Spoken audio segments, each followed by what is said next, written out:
all about new beginnings. It's all about taking it to the next step. Let's see how Smart Home Solution does it. Hi guys, so Homes for Lunch is something that I have every single Tuesday where we go and we tour homes, give you an insight into what the Georgian market is offering at this moment.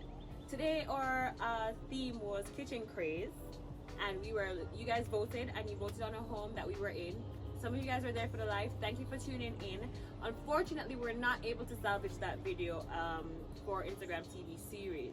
However, we still have Smart Home Solutions here with us, and they want to still talk to you about what they have to offer.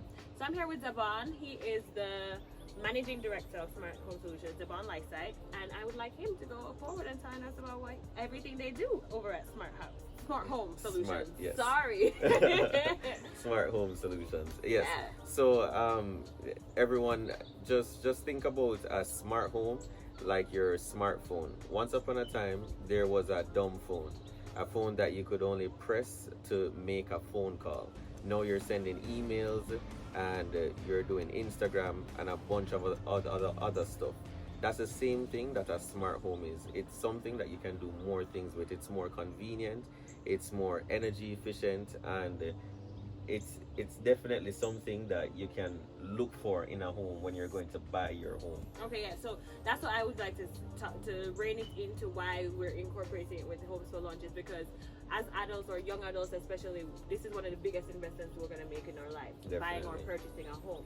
You want to be able to keep up with that investment, whether it's just securing it or by extension just making it more friendly, usable, like it's easier to be at home and energy efficient and things that work out for you in the long run. Right. And I feel like people need to be educated on that and the possibilities of that, and in the long run everything works out to be an easier, okay, I have a question for you.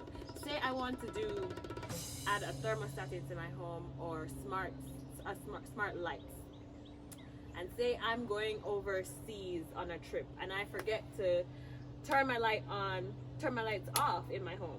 Mm-hmm. When I come back, I'm going to see a huge electric bill because I'm not giving anybody access to my house, right? To come in.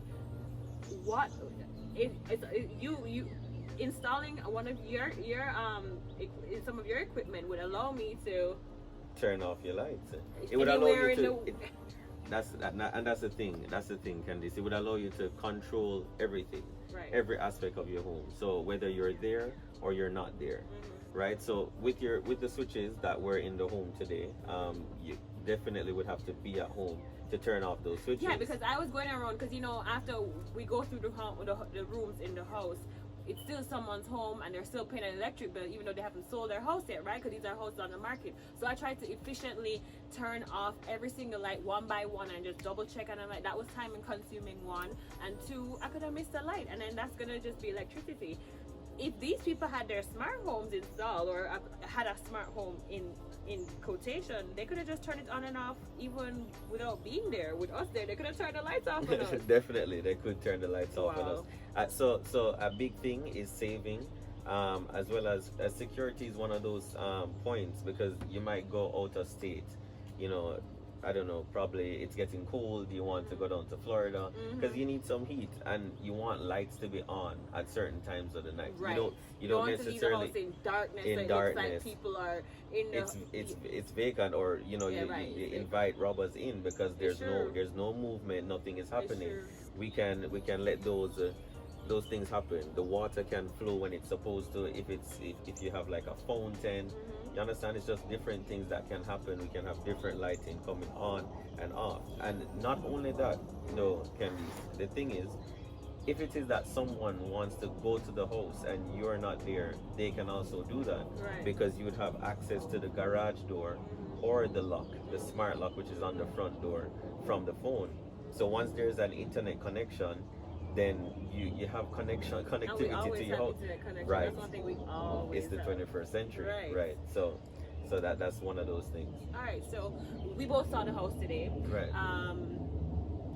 there are some of the followers that were on there with us and they saw it as well. But is there anything that stood out to you in that house, whether it was the kitchen, the dining room, anything that you can remember that you could have uplifted the area with or uplifted the house with? What could have elevated that already amazing home to the next level? And what I must say, the home was amazing. Right? I loved the kitchen. The kitchen was really nice. And that was a selling point for us. That's Yes. what we were like, wait, okay, this is the kitchen that I'm seeing and I like it. We're going to tour this home. Of course, it was definitely for lunch. So I love the kitchen, but what I realized, they were trying though.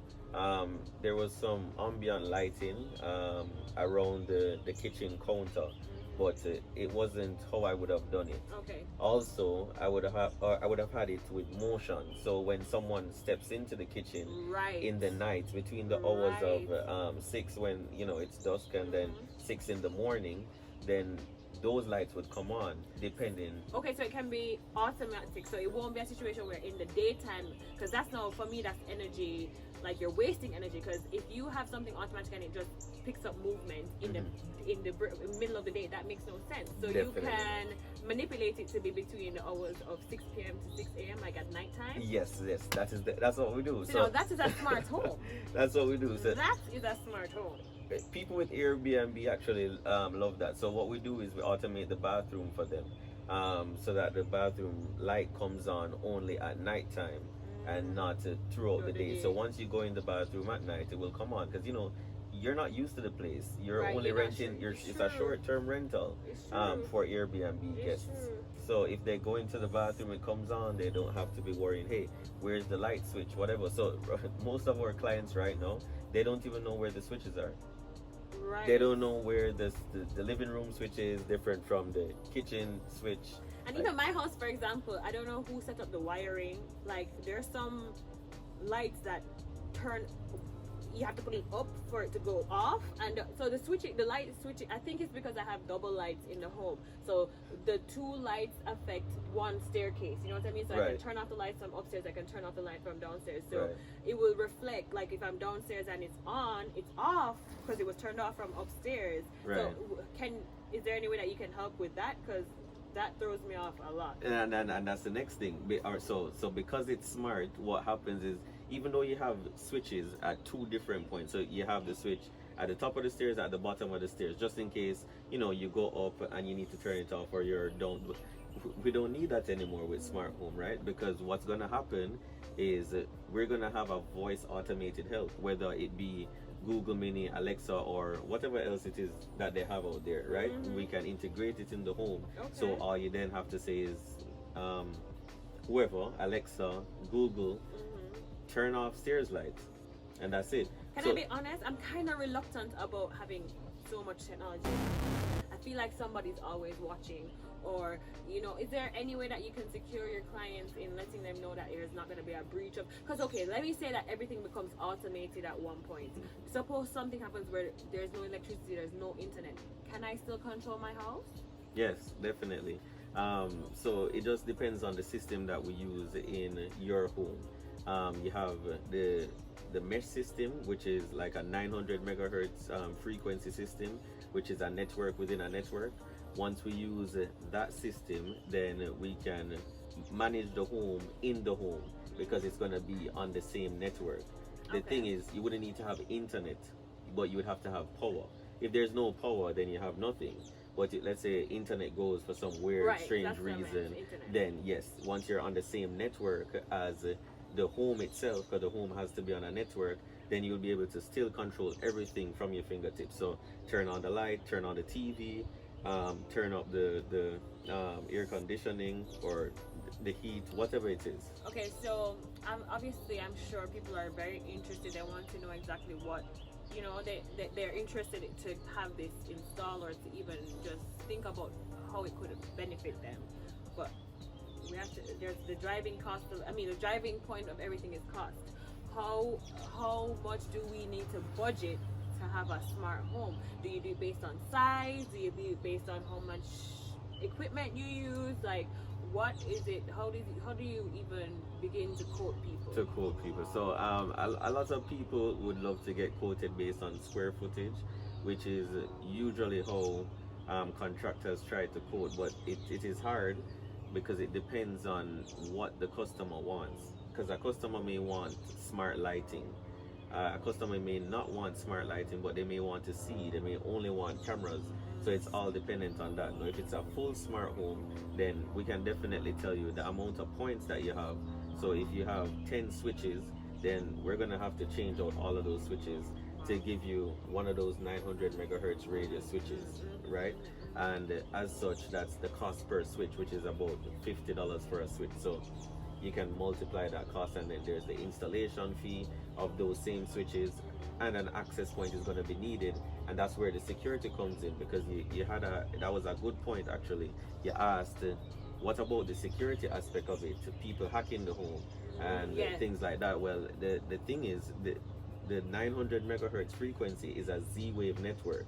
No, you're talking gibberish to me, but gibberish. I'm trying to understand. Right, and and I don't mean to, but what I'm trying to say, that network within a network is what keeps you safe. So people can't hack your system unless, I mean, you know, quantum computers or something. So it's gonna take some time until they get there to hacking that system. In any case, okay, I respect that. Okay. Right. So that was a big thing for me, because I genuinely don't even have Alexa now or thing, because I don't know if it's a conspiracy theorist in me, but I just feel like somebody's always listening. And somebody's always listening, regardless, right? Because on our cell phones, your it's cell the same phones. thing. So right. I mean, but the thing is, you have to know what it is that you want. So let's say you want to ensure that your home is safer than every other home. Then maybe it is that you need an additional backup system, so that if someone tries to log into some device in your home, then it detaches that device from the system. So it's something that you can look at for the future. But for right now, with that system that I told you about, with the network within a network, you would be safe. Yes, you would be safe. Okay, perfect. But one point to note, all of this goes back to big data. So they don't take your information particularly, but in order to build artificial intelligence, some of the information, not the information, but whatever you say is used in the background to basically, you know, help with building new products, building probably robots. You understand? So it's a whole new world that is coming, and as such, I mean, we're the person that's going to help them to, you know, figure that out. And you did mention before that your clients range from smart. It could be a smart home or a smart office. So you're not just limiting yourself to home buyers. You have businesses. You have people who are investors in like investment properties where they do Airbnb and stuff. Like you, as long as it needs to be smart, you can do it. Once it needs to be smart. Once you need access at whatever time. Once you need to know who is in, who is out, have the record, what turned on, what time it turned on. Controls from your phone, that's what we do. We're about to take a quick break, but we'll be right back with more from Smart Home Solutions. Don't miss it.